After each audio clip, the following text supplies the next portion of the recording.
Hello, this lecture is on indefinite pronouns. It's a rather lengthy lecture, so please bear with me. Indefinite pronouns can be singular, plural, or both, meaning either singular or plural depending on the pronoun's use. First off, words like anyone, everybody, everything, and everyone. Any of these words that end in body, thing, or one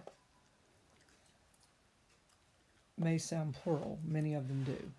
But all of them are always singular. Look at the ending, thing, body, one. Here's an example.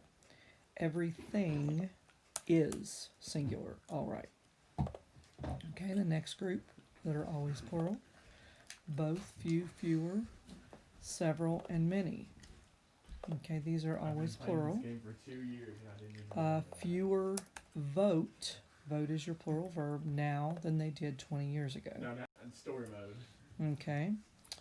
The next group, some, any, none, all, most, and more can be either singular or plural depending on their use in the sentence. And what you have to look at is the object of the of phrase, if you will, that comes after the pronoun. The phrase that starts with the word of, look at the object of it and determine.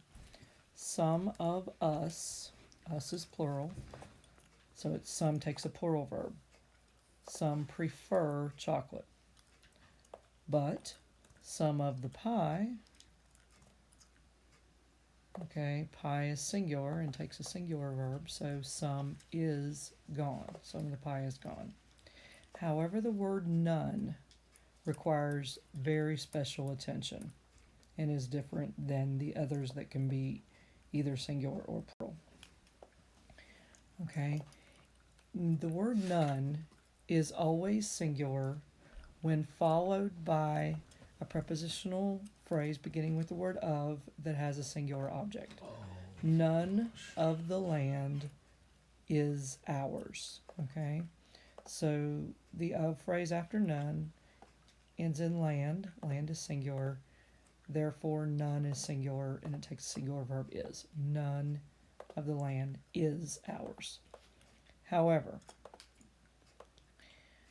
the word none may still be singular even when it is followed by a plural object.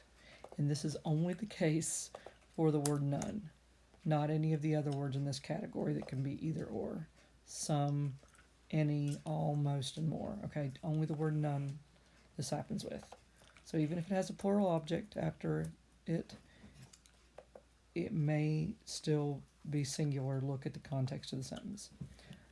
None of the awards have arrived yet. Okay, now here the object of the preposition is awards, which is plural, and none is plural because it's saying none of the awards have arrived, meaning none of them as a group have arrived. Okay, therefore none have arrived. However, look at this one. This is where it gets really interesting. None of the students wants to go first. So our phrase of the students ends with a plural object, which normally would mean that our indefinite pronoun in this category that can be either singular or plural would be plural with a plural verb. However, with the word none, if you could put the phrase not one of in the place of the word none, and it makes sense, then none generally will be singular and take a singular verb, even if the object of the of is plural. And here we could say not one of the students wants to go first. Okay, so therefore none is singular, once is the singular verb. As always, if you have any questions, please don't hesitate to message me. Have a great one.